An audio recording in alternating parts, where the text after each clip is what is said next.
to make you accept all the bad things that are happening, to turn you into a biological android, a type of zombie. You cannot make this up. Please send this video to everyone you know. For God's sakes, understand how serious this is. This is a global, scientific, corporate takeover of life itself. The globalists aren't just re-engineering corn and wheat and every other major crop and engineering sterilants into them. Suddenly, all over the news, they're promoting lithium and Prozac and other drugs in the water. Head bioethicist at Cambridge, they're the people that advise and set medical policy for doctors, are announcing they want to force drug you, and they're calling it cognitive enhancement. I've got a CBS News piece where they say that mercury helps your intelligence when everyone knows it causes brain damage. Mercury-containing vaccines may help, not harm kids, according to 2 new studies in the journal Pediatrics. And what I've understood, going to it at length now, but I certainly will over the weekend in the 2 talks, what I've realized is that those in the shadows who understand how the system works, they've hijacked the computer. They're dictating its sense of reality. They're programming the computer. Now, if you wanted to program a human computer system to see the world the way you want them to see it, then what would you say? You sit around a table. Well, I don't know if they'd agree to this because it's outrageous, but what if we could get them to agree to give us their children from a very early age and let us have control of what their children receive in terms of information and perception of possibility in themselves at least 5 days a week for their entire childhood and teenage years. During this, if they'd let us do that, then we at the end of it would turn out people who are programmed purely by repetition, never mind anything else, to see the world the way we want them to see it. And then, of course, once we've done that to a few generations of people, those people called parents will then pass on that programming to the next generation, and so it goes on and so it goes on. And so we have been subjected to mind programming over generation after generation after generation. So most people in the world already see the world the way those manipulating want us to see it. And therefore, they're not people who are making conscious decisions based on weighing up the situation. They are people who are merely following the programmed perception, thinking that they're coming to their own conclusions. Well, journalists who work for the BBC, and I was one, the message is think for yourself and don't take the norms in society, and this is what I would say to any journalist, don't take the norms in society as the point of reference for how you see the world and how you report the world, because that's what happens. I saw it in journalism myself. People say, so you're saying that all journalists are involved in, they're all manipulating. No. What happens in journalism, mainstream journalism I'm talking about, is they take the norms in society at any point, and that's their point of reference. So anyone that is saying or doing things outside of those norms is in my case, ridiculed because they're outside the norm. So a few centuries ago, today's journalists would have ridiculed anyone that said the earth was round, because the norm was at that time that it was flat.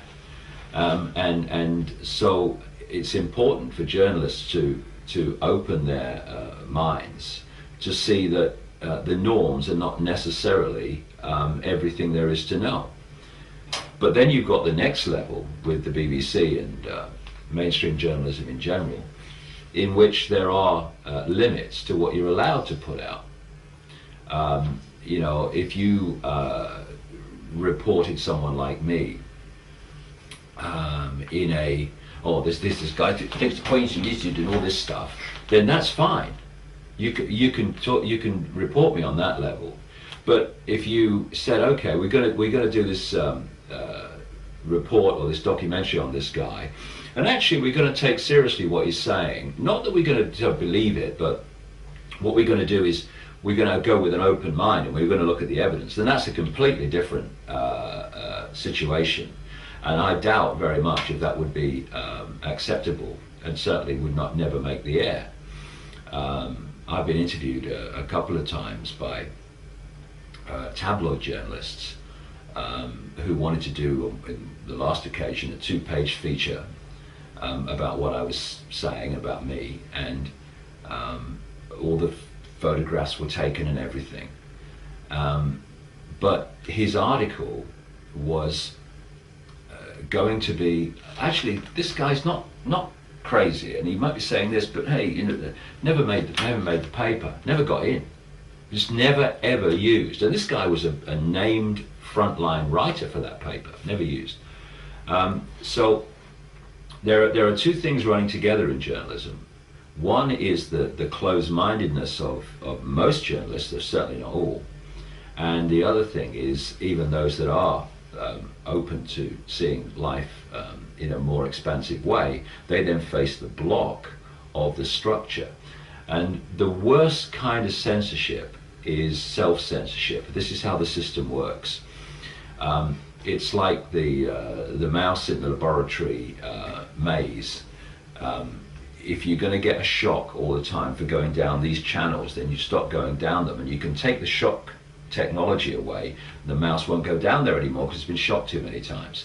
And with journalists, if you know that if you cross a certain line in what you write, then there's going to be, it's either going to get spiked, not used, or there's going to be a problem for you, then eventually most journalists know the line they shouldn't cross. And there's a very interesting documentary which is available through the internet. It's about, I forget what it's called now, but it's about Fox News. And it's a documentary talking to former people who worked for Fox News, of course Murdoch's station in America, which is the most biased station I've ever seen. And they tell this whole story of how there's such limits on what they can say and how they can report things, that in the end you just stop putting it in or offering it or doing it if it crosses that line. Self-censorship's the worst thing, because then, you know, there's no confrontation, there's no debate, hey, why is this being censored? It just isn't done, and that's the worst kind of censorship. And journalists who succumb to that, well, they've succumbed to any connection to the word journalist for me. Very bottom line of this whole global conspiracy is, and has always been, to sell people a false identity of themselves. From cradle to grave, you are told you are the body computer. That's who you are. Once you get one generation believing a certain thing, they pass it on to the next generation, not through malevolence, but because they think that's how it is. And what you've got, therefore, are people going through an entire lifetime, all over the world, virtually, being told that they are their space. They may tell those stupid TSA agents that are going to be dying of cancer. They may tell the guys driving the 500 mobile trucks around that look right through your walls, 10 times more powerful than a chest x-ray, it's okay, but it isn't. It's not okay. It's not okay. Now, I promise I'm getting to your phone calls. But none of this has anything to do with terrorism. Get that through your heads. This is your baptism of slavery. This is your indoctrination. This is your conditioning. Hey, the government, I told you 15 years ago, takes all babies' blood at birth for 39 years in the U.S. Now that's mainstream news, and it goes to the Pentagon. The government shoots up little kids worldwide with live syphilis, with live polio. They nerve gas our own troops in Project Shad. It's eugenics. They're conditioning you. They want population reduction. They're training you to be fried by radiation. They're using DU on our own troops. Project Shad. Wake up, evil people, run things. Stop being so naive. You ever heard that phrase, everyone knows that, mate? Well, why does everyone know that? Well, it's because this system is controlled by what I call repeaters. They're people in the situations of power and influence who just repeat what someone else tells them. A doctor is repeating what they were told at medical school and what the drug companies tell them. You've got teachers who repeat what they learned in their exams and what they learned at teacher training college, and they repeat that to the next generation. And the great repeaters are what pass for journalists. This is that area outside Parliament where they stand there doing their pieces to camera, telling people what's going on. Here we have the crews waiting for the journalists to come across from Westminster and stand there and tell them what's happening in the world. The fact is, they don't know what's happening. They know nothing. So this is what they should be saying if they were telling the truth. Now over to Westminster for the latest news from David Icke. Thank you, you. Well, I've got to be honest, mate, I haven't got a clue what's going on. I tell you what my job is, right? I wear a dark suit, not normally, but, you know, I'm playing here. And I'm come over from there, and I tell you what they've told me is going on. And I deliver it as if I know what's going on, and it's really true. I haven't got a clue if it's true. But they tell me, and they wouldn't lie, would they?